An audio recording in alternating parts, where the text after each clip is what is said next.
Bienvenue à cet Alpha Show, le podcast. Aujourd'hui, je suis avec un invité spécial, Luc Gégère, fondateur de la méthode NERTI et spécialiste des déblocages émotionnels. Yes, profond, durable et rapide.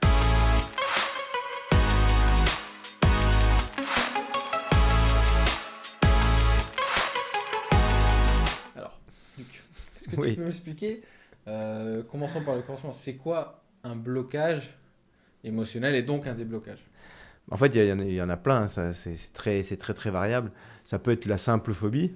Par exemple, j'ai travaillé avec des gens, même des entrepreneurs qui étaient une grosse phobie. Là, j'ai travaillé dernièrement avec un entrepreneur, trader, grosse réussite, qui se prend une super maison dans les Hauts de Nice. Et en fait, il a une phobie des serpents. Alors déjà, il n'ose pas trop sortir chez lui, mais surtout un matin, il arrive devant sa Porsche et il y a une grosse mue de serpents, donc panique à bord et trucs comme ça. Et du coup, il ferme toutes les fenêtres sans arrêt, mais surtout, il dort mal, il fait des cauchemars la nuit, il commence à faire des conneries de trading importantes, et du coup, ça lui pourrit son job, quoi. Donc ça peut être des choses comme ça, mais après, ça peut être le plafond de verre, ça peut être des choses comme ça peut être dans le sens, par rapport à la perte de poids, quand on commence à arriver à la réussite, de faire n'importe quoi pour pas y arriver. Enfin, il y a plein de façons de faire. C'est la plupart du temps quand on sait mentalement qu'on ne devrait pas faire quelque chose et qu'on le fait quand même. D'accord. Voilà. Est-ce que tu peux me donner d'autres exemples? Ça aide les personnes qui nous écoutent à... voilà, Il y a aller par un exemple peu aussi, plus loin.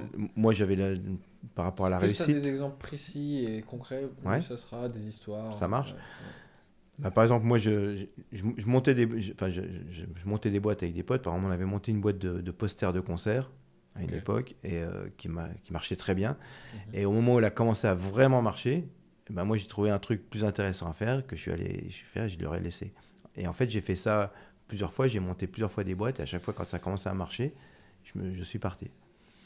Et jusqu'au jour où ça m'est arrivé quand j'ai créé la méthode NERTI, elle a commencé à bien marcher aussi pendant 3-4 mois. Et là, j'étais en train de me dire, j'étais en train de me former en psychologie positive. Donc, je me suis dit, allez, je vais aller faire ça, la psychologie positive.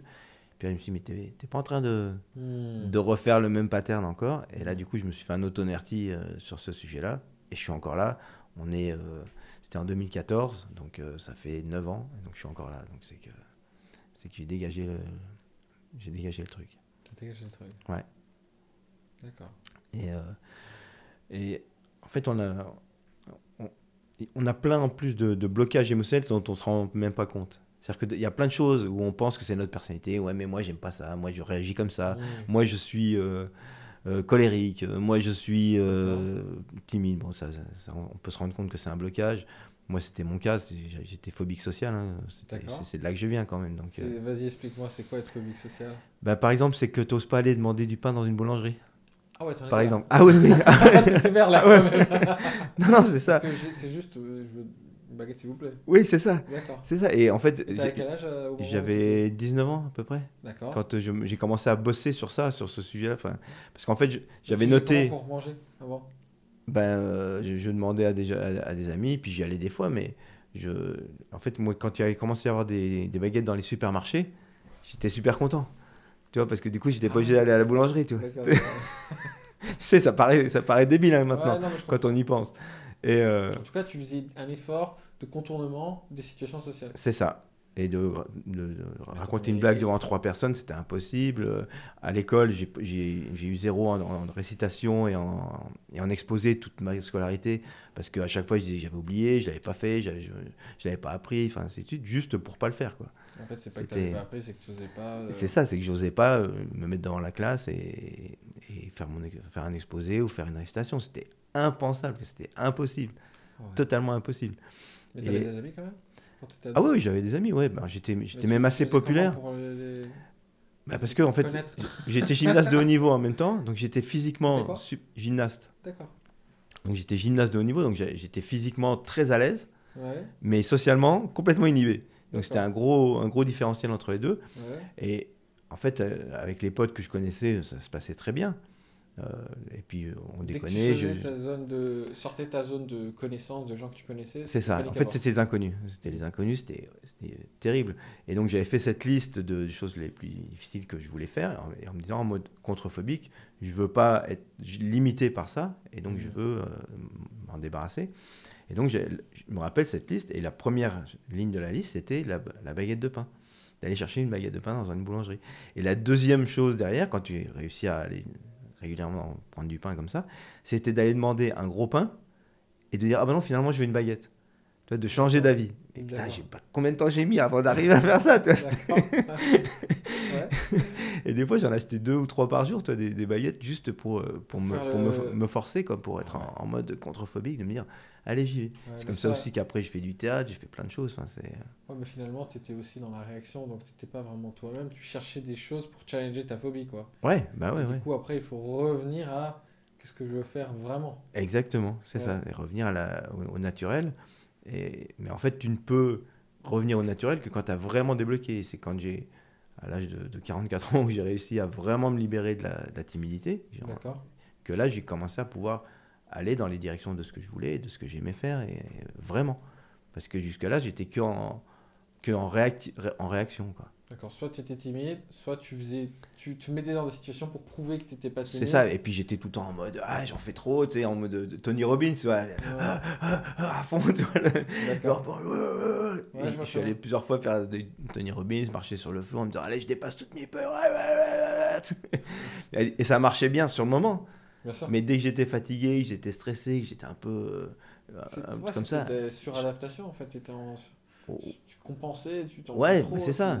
J'en faisais des tonnes. Bah voilà, je frimais à fond. Enfin, c'était pas naturel du tout, quoi. Du coup, c'était pourri, quoi. Enfin, c'était pas vraiment moi.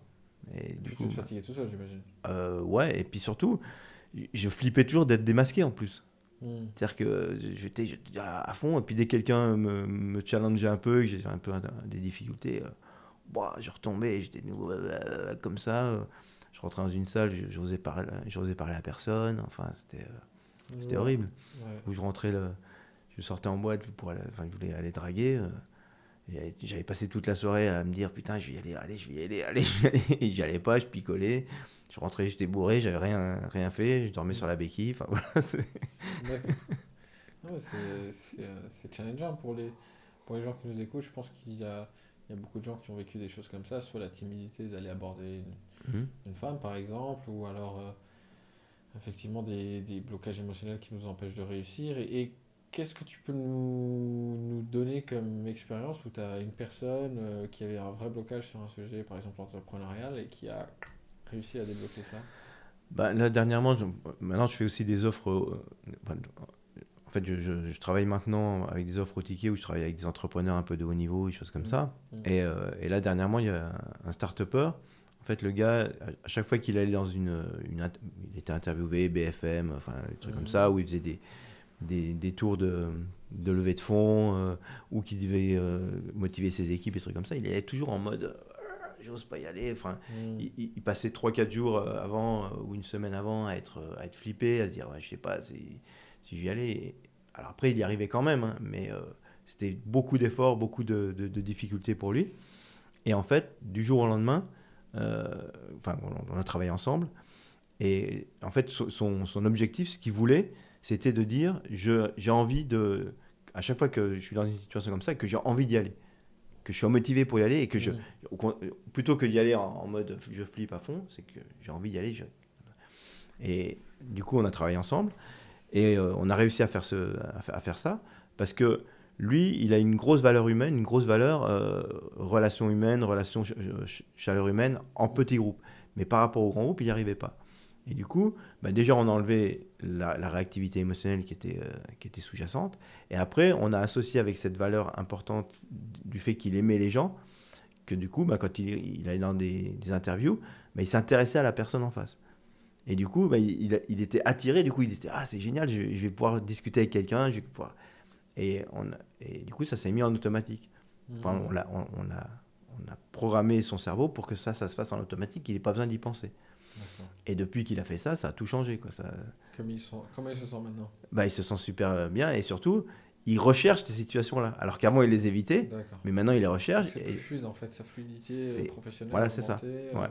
ça a délesté des choses, C'est ça. c'est tranquille. Quoi. C'est ça. Et du coup, bah, il peut être maintenant un peu plus l'image de sa boîte. Il peut impacter plus largement. Du coup, sa boîte, elle cartonne bien. Enfin, donc, c'est en train de vraiment d'exploser. Et bon, je dis pas que c'est grâce à ça. Hein. Faut pas déconner non plus. Mais en tout cas, lui, dans sa vie, il se sent beaucoup plus confiant, beaucoup plus serein, beaucoup plus à l'aise. Et du coup, il a envie que ça grandisse plus. Parce que justement, il avait tendance un peu à freiner les choses pour pas que ça grandisse plus, pour pas qu'il se retrouve plus souvent dans ce genre de situation. Bien sûr. Et avec des équipes qui grossissent. Alors que là, au contraire, il dit si, on y va, go, c'est cool. Quoi. Et il est excité par ça. Quoi. Et ça change, ça change l'état. Quoi. Ok. Et du coup, alors, c'est quoi la formule magique? Comment tu fais pour prendre quelqu'un et débloquer Si tu devais donner au moins quelques outils déjà pour que les gens qui nous écoutent qu'ils puissent mettre quelque chose en pratique. Déjà, première chose, c'est de se challenger. Bon, ça va pas résoudre, mais ça va en tout cas aider. C'est-à-dire de dire ce que j'ai fait, la liste des choses difficiles, dans l'ordre de difficulté, et puis d'en faire la plus facile, et puis et ainsi de suite pour s'habituer. Ouais. Donc c'est ça, un peu de la thérapie comportementale. oui, tout à fait. Mais ça va pas résoudre. D'accord. Mais ça va. Parce que tu es toujours en train de te challenger, comme tu disais. C'est ça. Je vois très bien ce que tu veux dire, je pense que je l'ai fait à différentes périodes de ma vie. Mais au final, tu es en réaction. C'est sûr. C'est bien, c'est mieux que c'est de sûr, pas le faire. mais ça apporte quand même un espace de confort et de liberté qui est quand même plus important. Ça résout pas le problème de fond, mais ça aide beaucoup. D'accord. Après, il y a toutes les techniques évidemment de relaxation, de respiration, de cohérence cardiaque, des ancrages positifs de PNL, de la sophro, des choses comme ça. Tout ça va aider aussi à apaiser, à essayer de contrôler un peu la réactivité. Mais en fait, ce genre de blocage émotionnel, la plupart du temps, il y a une source qui est au niveau du cerveau instinctif. D'accord. Et malheureusement, le cerveau instinctif, il n'est pas accessible par toutes ces techniques. Donc toutes ces techniques, elles vont permettre de... Ça va pas. Elles vont permettre de prendre un peu plus le pas dessus, prendre un peu plus le contrôle, d'arriver à... Comment je dirais, à dompter un peu la réactivité, la bête, voilà, c'est ça. Mais elle est toujours là, la bête. C'est pour ça que moi, quand je me retrouvais de nouveau en situation où j'étais fatigué, où j'étais stressé, de nouveau, j'étais tout bloqué, incapable de parler. Tu avais amélioré ton rapport à ces choses-là en te mettant en contact, mais le noyau dur, il restait en fait. C'est ça. D'accord. Et il y a pas mal de gens, en tout cas, qui ne me connaissaient pas trop, qui disaient, non, lui, il est à l'aise, tout va bien, enfin, ainsi de suite. Après, quand tu creusais un peu et que tu me regardais un petit peu, tu voyais bien qu'en fait, j'en faisais des tonnes. Et donc, c'était fake, en fait. C'était pas naturel du tout. Mais bon, pour les gens qui ne regardent pas trop, ça passait, quoi. Et après, c'est la méthode que j'ai créée, la méthode NERTI, qui permet d'aller à la racine même de la réactivité émotionnelle, c'est-à-dire dans le cerveau instinctif. Tu peux expliquer justement ce que c'est le cerveau instinctif par rapport aux autres, pour les gens qui nous écoutent. Ouais. Alors, le cerveau, en fait, c'est bien plus complexe que ça, mais c'est une façon d'expliquer c'est un modèle. C'est un modèle qui permet de comprendre à peu près. Il y a le cerveau mental, celui qui te permet de parler, celui qui raisonne, qui dit « moi je veux choisir ça, moi je pense qu'il ne faut pas manger de trop de sucre, je pense que ceci, cela, je pense que j'ai envie de réussir, ainsi de suite ». Donc ça, c'est notre intellect, c'est notre raison, et on pense que c'est lui qui décide tout. Alors qu'en fait, c'est le plus faible de tous. Donc, après, il y a le deuxième niveau qui est le cerveau émotionnel. Donc lui, ce qu'il comprend, c'est j'aime pas, ça me fait plaisir, ça me fait pas plaisir, ça me fait souffrir, ou au contraire, ça m'excite, ça me fait du bien. Voilà, ça c'est la partie émotionnelle. Et on sait que la partie émotionnelle, en fait, elle décide beaucoup plus. Et c'est le raisonnement derrière qui va essayer de justifier ce qu'on a senti émotionnellement. Justifie souvent c'est comme quand tu achètes un truc débile, trop cher. C'est ça. Et après tu raisonnes, voilà, parce que ceci, parce que cela, mais c'est vachement mieux. Et puis de toute façon, j'aimerais faire avec ça. Enfin, tu vas te raconter toutes les bullshit Comme on dit en marketing, souvent on justifie intellectuellement des décisions émotionnelles. Quoi. Exactement. Et c'est tout le temps le cas, et c'est même beaucoup plus le cas que ce qu'on croit. Et puis il y a une autre partie qui, elle, c'est la partie instinctive, donc c'est le cerveau reptilien. Lui, son but, c'est de nous maintenir en vie. Il a que ça. Lui, il s'occupe du taux de sucre, de taux de sel, des hormones, des machins comme ça. Et aussi, il garde en mémoire les moments où il a cru mourir. On n'est pas mort, hein, sinon on ne serait pas là. Mais lui, il a cru qu'on mourrait. Il a cru mourir. Ouais. Et la plupart du temps, c'est des pertes de connaissances accidentelles. Okay. Qui se sont passées soit en intra-utérin, soit à la naissance, soit dans la toute petite enfance. Mais qui sont passées complètement inaperçues. Un enfant, il commence à apprendre à marcher, il se casse la figure, il tombe la tête par terre, micro-perte de connaissance de un centième de seconde peut-être, ça suffit à créer une mémoire traumatique. Et le cerveau reptilien, lui, il a enregistré ce qui s'est passé à ce moment-là. Il s'est dit, là, on est mort, il a cru qu'il mourait. Et donc, il a gardé toutes les informations sensorielles qui sont passées à ce moment-là, les réels et les imaginaires. Et du coup, quand quelque chose comme ça se repasse dans la vie de tous les jours, eh ben, il se met en mode panique. Enfin, il dit attention au danger de mort. Et donc, soit la peur, donc le retrait et la panique, des choses comme ça, soit la colère, donc l'attaque.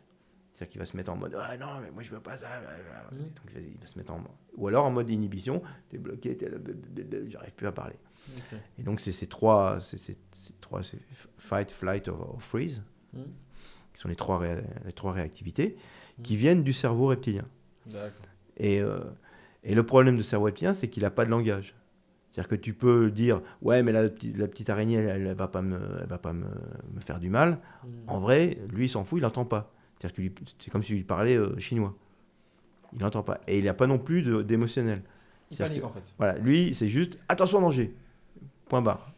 Et alors, comme on disait tout à l'heure, avec toutes les techniques dont je parlais avant, tu vas pouvoir étouffer un peu ce message, mais le message, il est là quand même. C'est comme si tu avais une grosse sirène d'alarme, tu sais, les petites alarmes portables, là, des fois.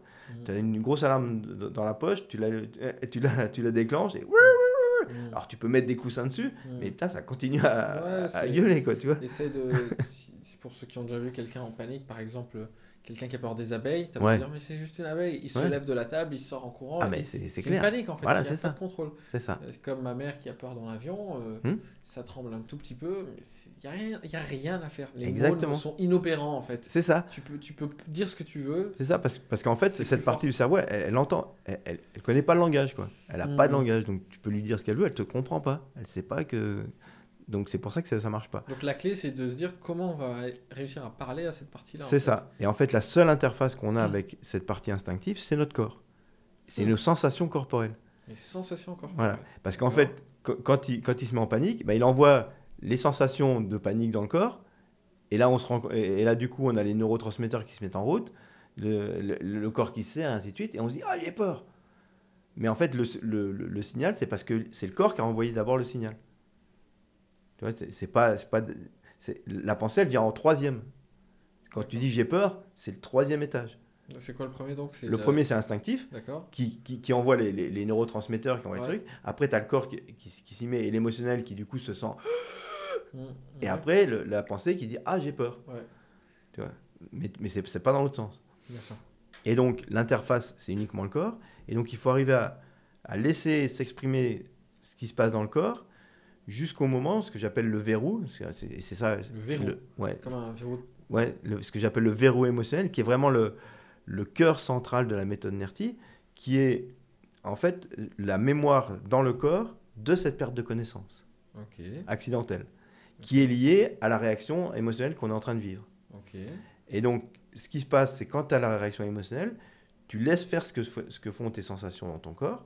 Elles vont t'amener à un moment à des sensations bizarres qui sont ces sensations de verrou, c'est des sensations comme si tu tanguais, comme si tu tournais, de flottement, voilà, des trucs bizarres. Qu'en général, la plupart des gens, en fait, quand ça arrive à ça, ils essayent de contrôler. On essaie d'inhiber, voilà, n'est-ce pas ? Voilà, on essaie d'inhiber. On essaie de repousser, de contrôler, de ne pas laisser aller jusque-là. Voilà, de ne pas aller jusque-là. Et du coup, c'est pour ça que la réactivité, elle reste toujours ancrée. Parce qu'on ne laisse pas faire, parce que malheureusement, on a un cerveau qui est intelligent, qui veut comprendre et qui veut contrôler.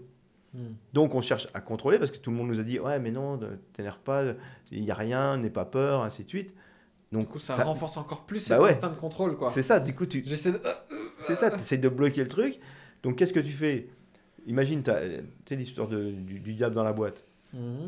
Bah, tu as le diable qui sort de la boîte, c'est-à-dire que c'est la réaction qui vient, et là tu la bloques. Donc qu'est-ce que tu fais? Tu rappuies sur le diable, tu remets la boîte dessus, et comme ça la fois d'après, tu es tranquille, elle te repète à la figure de la même façon. Ouais.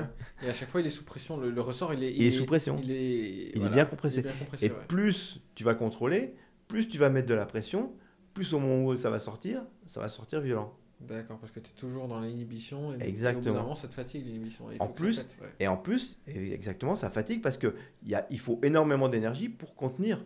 Donc le cœur de la méthode, c'est finalement de laisser ce ressenti se jouer jusqu'au bout. Exactement. Et se jouer dans le corps.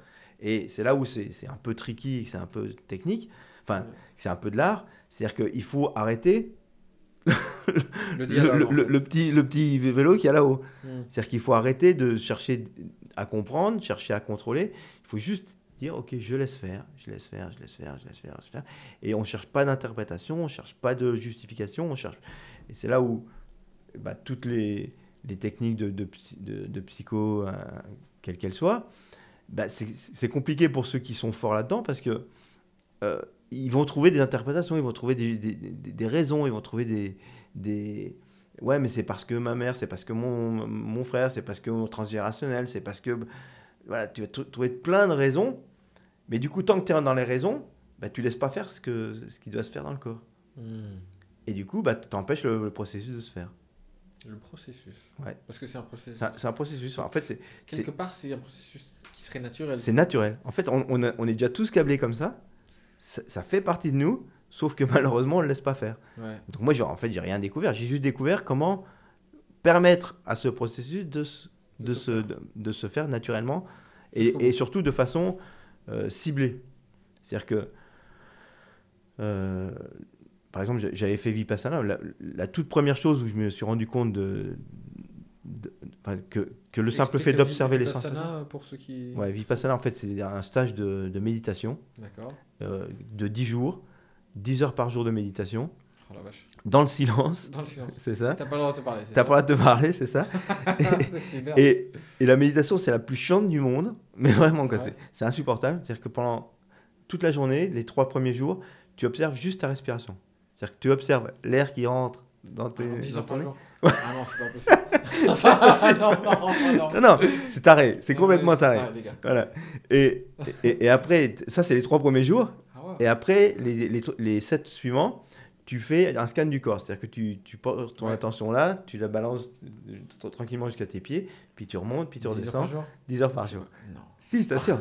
tu fais que ça. C'est horrible. Les 7 autres jours, c'est le corps. Ouais. C'est le truc le plus dur que j'ai fait de ma vie. Ouais, vraiment, quoi. Ouais.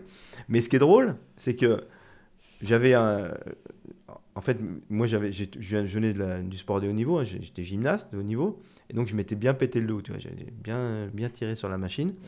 Et du coup, j'avais une vertèbre qui sautait à peu près tous les 3-4 mois. Donc, je me retrouvais comme ça, bloqué. J'allais chez le kiné.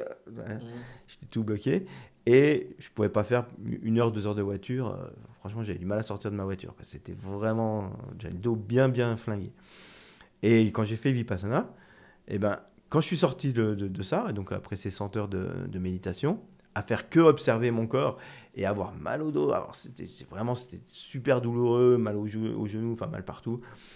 Pendant la méditation, je suis sorti. Depuis ce jour-là, ma vertèbre n'a jamais plus sauté. Ah ouais. Jamais plus. Ça fait plus de 20 ans. Ah ouais. Donc, et en plus, maintenant, je peux conduire 8 heures sans aucun problème. J'ai plus de problème de dos, j'ai plus mal au dos. D'accord. Donc ça s'est réparé. Donc ça, c'est du point de vue physique. Okay. Mais il n'y avait pas que ça. C'est-à-dire que j'organisais l'été pour pour m'amuser. J'organisais des spectacles dans des campings. Et puis ça me faisait c'était un business que j'aimais bien. Et puis en plus, ça me permettait de draguer. Enfin voilà, c'était plutôt pas mal. Mais par contre, il fallait se faire les artistes. En fait, je prenais des gens du camping qui étaient un peu artistes. Enfin, je faisais une annonce et je les sélectionnais pour faire des spectacles. Right. Mais du coup, émotionnellement, c'était dur parce qu'il fallait dire non aux gens, il fallait dire oui, puis des fois, ils ne viennent pas. Des fois, et je pétais les câbles. Tous les 2-3 jours, je pétais un câble grave. Et l'année où j'ai fait Vipassana, donc je l'ai fait en janvier. Et l'été, je refais le même truc au camping.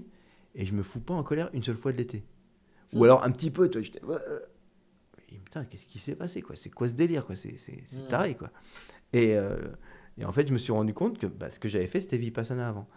Et c'est parce que, comme j'observais mes sensations, j'observais mes émotions, ce qui se passait, et ben, ma réactivité de colère, elle avait disparu. En fait, c'est comme si tu avais un stock de colère que tu as pu dégager finalement. En fait, non, j'ai dû passer dans des verrous, mais sans m'en rendre compte. D'accord. Je ne savais pas encore. Les verrous dans ta méthode NERTI. Ouais, c'est ça. Donc tu les as fait passer. Parce que comme j'ai laissé faire ce qui se passait dans mon corps, que j'ai pas contrôlé, parce qu'en fait, c'est ça le truc. Donc, ce qu'ils te disent, c'est laisse faire, t'as mal, ok, observe que t'as mal et laisse faire. T'as une émotion qui vient, une colère qui vient, ok, observe que observe là dans ton corps. Et donc finalement, c'est assez proche ce que tu fais, quand oui. même de la méditation. Oui, sauf que le problème, c'est que en Vipassana, tu choisis pas sur quoi tu bosses. D'accord. Et quand tu vas dire aux gens, voilà, si vous voulez aller mieux, allez faire 100 heures de Vipassana. 10 jours de. 10 jours, voilà. C'est délicat quand même. C'est délicat, il n'y a pas beaucoup de candidats en gros. Tout le monde est prêt à cet investissement-là en temps. Et en plus, tu sais pas si ça va marcher sur le sujet, parce que moi, sur la timidité, ça n'avait pas du tout marché. D'accord. La timidité, elle était pareille, quoi. Elle n'avait pas bougé. Tu avais des choses qui ont bougé, mais pas ça. Voilà. Et moi, mon truc que je voulais vraiment bouger, c'était la timidité. D'accord. Je pensais pas que ça allait le résoudre ma timidité de faire un Vipassana, hein, mais... Qu'il est pour d'autres raisons, mais tu avais le petit espoir que voilà. quand même ça... Mais tant qu'à faire, si j'avais eu à choisir qu'est-ce que j'aurais voulu dégager suite à ça, c'était la timidité, c'était pas... Bon, mes modos, si j'aurais bien aimé, c'était quand même une bonne idée, mais la colère, je m'en foutais d'être en colère. Enfin, c'était pas un sujet pour moi, toi, c'était... une émotion normale. Voilà, c'est ça. Sauf qu'en fait, c'était hyper réactif. J'étais anormalement colérique, quoi. Puisqu'après, je l'étais plus, quoi. Et du coup, après, quand j'ai voulu aider des personnes, si je leur disais Vipassana, ça marchait pas. Enfin, sur quoi tu vas... t'as pas de sujet sur lequel tu peux travailler avec ça, quoi. Enfin, donc, c'était pas pratique à utiliser. Et moi, je suis pas prêt, hein. Tu m'étonnes. Tu m'étonnes. Mais surtout quand tu gères une entreprise. Ouais, j'avais pas d'entreprise à l'époque et j'étais pas entrepreneur, quoi. Ouais. Mais c'est délicat quand même. Ouais, faut avoir bien délégué. Vraiment bien délégué, quoi. Ouais. Et puis avoir confiance dans la délégation, quoi. C'est vrai que c'est pas évident du tout, quoi.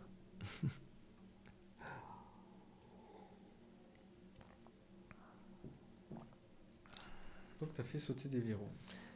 Oui. Donc tu me disais, alors comment on est parti de là? Parce que on disait comment fonctionne la méthode. Du coup, on disait, faut laisser passer les choses. C'est ça. Et en fait, il faut laisser passer jusqu'à ce que ça arrive à ces sensations bizarres. Ouais. Et en fait, c'est celles-là qu'il faut chercher. Mais qui sont liées à la situation à laquelle tu es.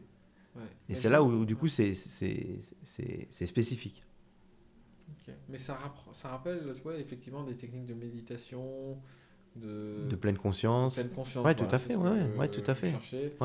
Eckhart Tolle, il en parle pas mal dans Bien son sûr. bouquin aussi de ces choses-là, de laisser faire. Ouais, c'est ça. D'accord, donc finalement, on converge, on n'est pas... Ah, mais de toute façon, tout est lié, hein, bien sûr. Mais c'est... On est un peu dedans, quoi. Ouais. Sauf que cette histoire de verrou, je l'ai vu nulle part. Ouais, et du coup, tu l'as modernisé, tu as donné quelque chose de pratico-pratique à quelqu'un qui a, voilà, j'ai un blocage, c'est cool la méditation, c'est cool de faire 7 jours de Vipassana. Moi, aujourd'hui, je suis cadre, je suis chef d'entreprise, ou alors j'ai un boulot normal, où j'ai une vie de famille, je ne suis pas prêt à aller faire mes 7 jours. C'est ça. Et en plus, surtout, le vrai problème aujourd'hui, c'est que j'ai peur des abeilles, ou alors de l'avion, ou de parler en public. Fix this place, tu vois, c'est ça. Par moi ce verrou-là. C'est ça, exactement. Donc on vient de voir. Et là, il y en a en général pour une demi-heure, 3/4 d'heure, des fois 10 minutes, hein, ça peut aller des fois très vite. Parce que, et en fait, cette histoire de verrou, moi je l'ai découvert parce que j'ai vu des études qui montraient que suite à des accidents de voiture avec des traumas crâniens, il y avait ça a été x4 à x10 le nombre de phobies dans les 6 mois qui se déclaraient. Okay. Par rapport à la population normale. Donc c'est là où j'ai vraiment compris, parce que j'avais déjà repéré, comme j'avais déjà mon cabinet en fait. Tu faisais quoi? Mon cabinet de thérapie, en fait, j'avais un cabinet de psychothérapie. Parce qu'en fait, j'ai bossé sur moi, sur cette timidité.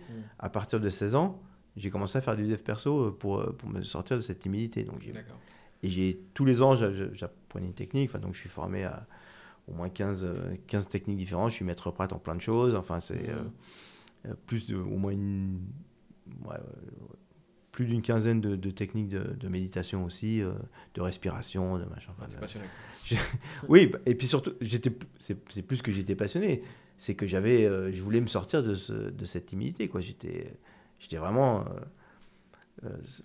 c'était insupportable, quoi, pour moi, parce que je m'étais tout le temps en train de se battre, tout le temps en train de vouloir prouver, de vouloir en faire, et donc t'es pas toi-même.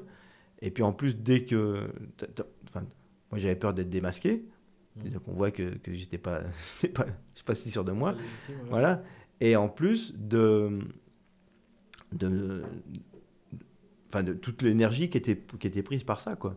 Et puis au moment où je reperdais confiance, parce que en fait c'était un espèce de roller coaster permanent, quoi. Ouais. C'est-à-dire que Une montagne russe, quoi. voilà, des montagnes russes, c'est ça c'était que. T'as des moments de surconfiance et puis. Et puis voilà, quand je commençais à fatiguer, bah, je recrachais, j'étais des moments de déprime, de dépression hyper violente. Le nombre de fois où j'ai voulu me flinguer, c'était. À ce point-là. Ah ouais, bah, j'ai plein d'exemples comme ça de moments, mais même quand j'avais 18 ans, je me rappelle un coup comme ça où j'avais une nana que je trouvais bien et puis j'arrivais pas à l'aborder, machin, et puis jusqu'au jour où je la vois avec un autre gars et je me dis putain merde. Alors qu'au final, alors que mais c'est rien passé, rien de rien, quoi. Vous la connaissez, enfin vous n'étiez pas en couple. Ah non, on n'avait rien du tout. C'était un film en fait. Ouais, total. Ouais. Et donc j'étais tellement dégoûté, j'étais en vélo, je me rappelle, j'étais sur une petite route de campagne parce que j'habitais dans la campagne.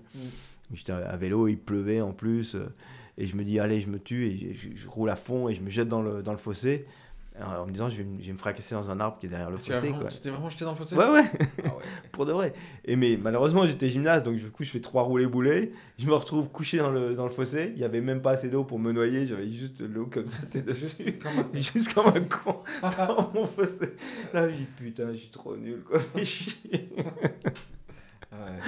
Voilà, Il y avait un petit peu de travail quand même à l'époque à faire. Hein. Ah bah ouais, bah bien sûr. Ouais. Bon, après c'est comme ça qu'on se retrouve dans des recherches de psycho, de dev perso. C'est ça, et en fait c'est quelque part merci à cette difficulté, parce que sans ça, j'aurais pas trouvé la méthode Nerti, et je n'aurais pas aujourd'hui 10 000, j'ai 4 000 personnes dans la formation en ligne qui ont fait auto-Nerti, donc qui ont appris à le faire sur eux-mêmes, par eux-mêmes, depuis chez eux. J'ai formé des maîtres prates qui impactent plein de gens. Et j'ai mon bouquin sur la méthode Nerti aussi, qui a fait plus de 15 000 exemplaires. Donc, tous ces gens-là, j'aurais pas pu les aider si j'avais pas fait ça, si j'avais pas vécu ça, tu vois. Donc, quelque part, merci la vie. Et j'aime bien cette phrase qui dit nos pépins sont nos pépites, mais c'est exactement ça, quoi. Les galères de la vie, en fait, sur le moment où tu les vis, tu sais que tu as du mal à penser qu'en fait, c'est la meilleure chose qui puisse t'arriver, tu vois. Ouais, t'as du mal. En général, tu as beaucoup de mal. Mais en vrai, c'est ça. C'est que toutes les galères de la vie, si tu arrives à bien les prendre et à les utiliser, en fait, elles vont te faire step up, quoi. Elles vont te faire arriver à un niveau supérieur. C'est un peu comme dans un jeu électronique. Quand tu tapes le boss, tu arrives au niveau là, tu as le gros boss, il est balèze, il est dur, t'en chies, t'arrives pas à le passer, tu réessayes 10 fois, 20 fois, 50 fois, puis un jour tu le passes, et t'es content, mais du coup tu arrives au niveau supérieur. Et là, pareil, tu vas galérer, puis après tu auras un autre boss qui sera encore plus balèze. La vie, c'est un peu ça. C'est-à-dire que chaque boss, en fait, il t'ouvre le niveau supérieur. D'accord. Et les difficultés de la vie, c'est la même chose. Elles nous ouvrent le niveau supérieur, que ce soit dans notre vie de tous les jours, dans l'entrepreneuriat, c'est pareil. Tu as des moments où tu es en grosse galère.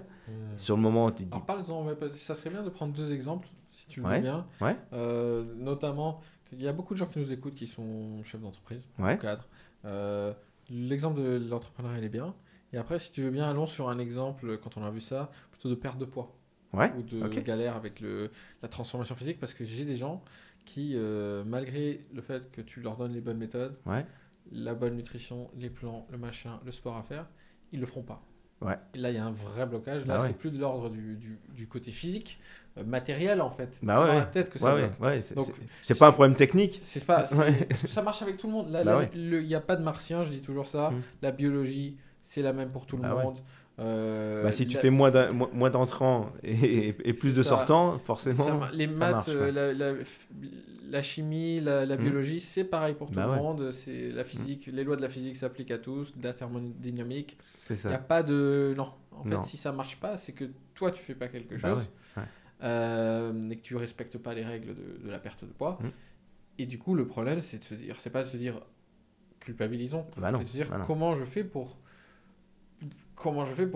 revenir vers justement j'ai pas envie de dire droit chemin, mais donc En tout aller cas, dans le sens de mon aller vers ce qu'on a envie. ouais, Voilà. parce que là, il y a un blocage. Donc, commençons par le côté pro et après on Ouais. ira là-dedans. Ok. Ouais.